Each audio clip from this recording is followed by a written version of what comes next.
Ang pag-uusapan po natin ngayong araw na to, dito sa episode na to ay tungkol sa isang kwento ng pag-ibig at kwento ng buhay ng dalawang taong parehong may hugot, no?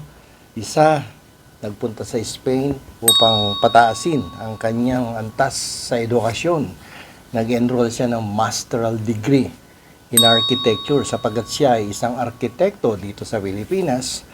At yung isa naman, ang hugot niya ay gusto niyang umasenso sa buhay dahil nung siya ay nasa Pilipinas ay puro na lang kapalpakan ang nangyayari sa kanya. Kaya siya ay dumiretso sa Espanya upang doon ay magtrabaho, ngunit sa kasamaang palad ay nabiktima ng illegal recruiter. Yan po ang pag-uusapan natin dito sa episode na to, kung ano ang dapat na preparasyon ang inyong gagawin kung sakasakaling kayo ay nagbabalak at nag-aambisyon, nangangarap na magkaroon ng magandang buhay sa ibang bansa katulad ng Espanya. Yung isa, maganda ang preparasyon at yung isa, padaskul-daskul, agad-agad pumunta sa Espanya. Ang pelikulang Barcelona na ginawa sa Espanya ay talaga namang isang napakagandang pelikula at merong moral lesson yung kanilang istorya. Pero dito sa episode na to ay tatalakayin natin yung aspeto na kung papaano nagprepara si Daniel Padilla bilang scholar ng mga magulang ng kanyang ex-girlfriend na namayapa at dahil sa isang aksidente nga kinaharap nito habang nasa Pilipinas. Si Daniel sa pelikulang ito ay nagpunta sa Barcelona upang kumuha ng master's degree in architecture sapagkat siya ay isang arkitekto sa Pilipinas. Kasi medyo dito sa pelikula na to, medyo mataas ang kanyang ambisyon at dahil nga kumukuha siya ng master's degree, medyo maganda ang katayuan ng kanyang hanap buhay. Siya ay nagtrabaho bilang tourist guide sapagkat medyo maganda ang kanyang pananalita at pag-deliver ng Spanish language. Medyo matatas na siya sa pagsasalita ng salitang Espanyol. Kaya nga naging tourist guide siya at at the same time nakapagtrabaho siya as an F&B, yung food server sa isang restaurante sa Barcelona.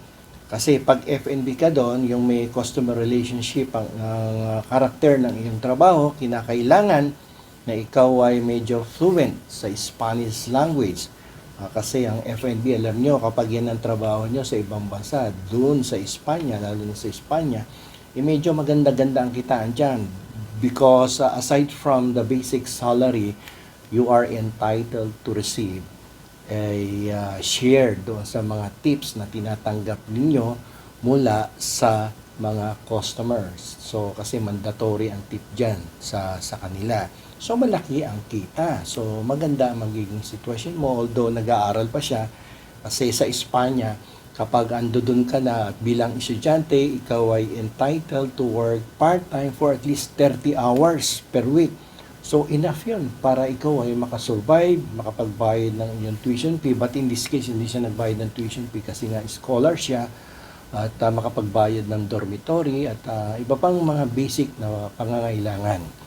Sa kaso naman ni Catherine Bernardo ay siya ay nagpunta ron, no?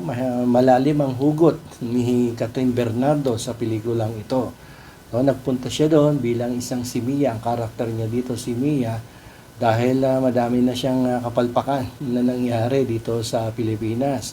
At medyo budget siya sa kanyang tatay sapagkat paulit-ulit niya yung kapalpakan hanggang nahuli nga siya sa kanyang paaralan na nandadaya. Although magaling siyang estudyante, medyo nag-cramming na pilitang mag-attempt na mandaya sa isang examination. So pumunta ng Espanya, budget sa magulang, pero pagdating sa Espanya, agad-agad nga pumunta doon, nag-apply ng trabaho nang walang preparasyon. Kaya pagdating niya ron, medyo sabit palagi. Doon sila nagkita ni Daniel Padilla sa Barcelona. No, pagkatapos niyang malaman na siya pala ay nabiktima ng isang illegal recruiter na Pilipino. So, panoorin natin yung isang video clipping, yung isa sa mga medyo nagustuhan kong parte kung bakit hindi tayo dapat pumupunta basta-basta sa ibang bansa katulad ng Espanya nang walang no magandang preparasyon, hindi sugod lang na sugod, no? So dito makikita nyo sa isang eksenang madamdamin between Catherine and Daniel, makikita nyo dito, no, kung ano ang kahalagahan ng isang preparasyon bago ka pumunta sa ibang bansa at mag-apply ng working visa, ng immigrant visa, lalong-lalo na sa Espanya. For applying for a citizenship there, no, dapat may maganda kang preparasyon. So panoorin po natin itong isa sa mga paborito kong naging eksena sa pelikulang Barcelona. Sabes que para poder trabajar aquí tienes que aprender la lengua por lo menos durante 6 meses. Tienes suerte de que hay muchos Filipinos aquí dispuestos a Hindi ko ayudarte. maintindihan. Exactly. Kasi bago ka magturo ng English dito, dapat marunong ka din ang salita nila. Hindi yung aasta ka na porque marunong ka, pwede ka na sa kahit saan mo gusto. Pinagtatrabahuhan yun. Kahit tatlo-tatlo pa yung trabaho mo, kahit patay ka na sa pagod. So ang moral lesson dito sa pelikula na to is that bago ka pupunta at magdidesisyon na mga ibang bansa, pag-aralan mo ng mabuti. Ano ba yung mga requirements na dapat mong ma-fulfill? Ano ba yung dapat mong paghandaan nang ikaw naman ay hindi maging parang alila lamang sa ibang bansa. Mas maganda kasi yung pag-aaralan mo muna yung kanilang kultura, ano ba ang mga nire-require ng bansa na yan upang ikaw ay makapasok sa isang disente at maganda ang pasahod sa occupation na iyong papasukan. Kasi dito sa amin, kaya ako na nire-review itong Barcelona, bukod sa napakagaling na mga artistang gumanap dito, ay merong magandang mensahe yung pelikula. Lalong-lalo na sa ating mga kababayan na nag-aambisyon na pumunta sa ibang bansa. Kaya ako napili ito dahil kami sa opisina namin, pero kami isang programa na kung saan hinihikayat ng gobyernong Espanya ang ating mga kababayang Pilipino na pumunta doon, mag-aral muna, pag-aralan ng kanilang kultura sa loob lamang ng 7 buwan, pag-aralan ng kanilang lengguwahe, at pagkatapos niyan, kayo ay magkakaroon ng pagkakataon na makapag-aral ng kahit anong kurso na gusto ninyo.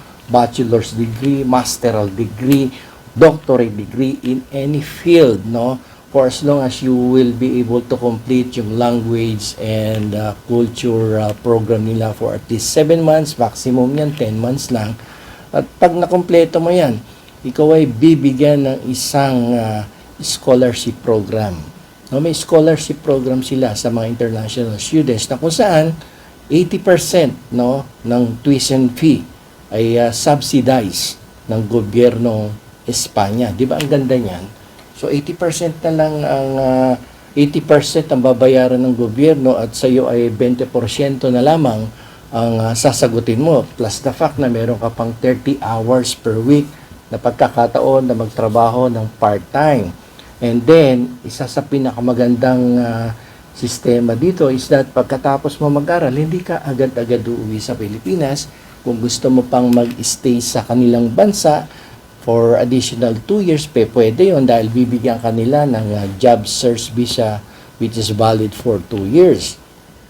Kapag ikaw ay nabigyan ng job search visa, definitely naman kasi pag nag-aral ka kasi ng master's degree dyan sa Espanya, meron kang pagkakataon na umatin ng internship for after 5 months kasi ng master's degree mo, ay pwede ka na on the 6th month umatin ng internship. May bayad yun, ha? Bayad yan, may sweldo yan. And then, you can also work part-time for 30 hours kung kakayanin pa ng iyong powers, no? So, pwede mo pang gamitin yung 30 hours per week na part-time on top of the internship. And then, isa sa pinakamagandang parte ng programa is that pag nagkaroon ka, no, na kumpleto mo yung 2 years of continuous, uninterrupted residency in Spain, you are entitled and you will become eligible to become a Spanish citizen. No? So, napakadali ng proseso. Tumira ka lang doon ng 2 years, continuous, and then you will be eligible to become a Spanish citizen. Sana ay panoorin niyo itong pelikula na to, kaya although may kalumaan na sapagat ito ay nagbibigay ng mensahe na kung tayo ay nag-aambisyon makapunta sa ibang bansa, ang kailangan natin ay isang magandang preparasyon for us to be able to have a better future, not only for yourself, no, but also for the entire members of your family. Ang opportunity na available sa Spain ngayon, offering the Filipinos to become Spanish citizen, this is actually a very amazing opportunity na kung if I were you, I would definitely grab this great opportunity because in other countries hindi to available no?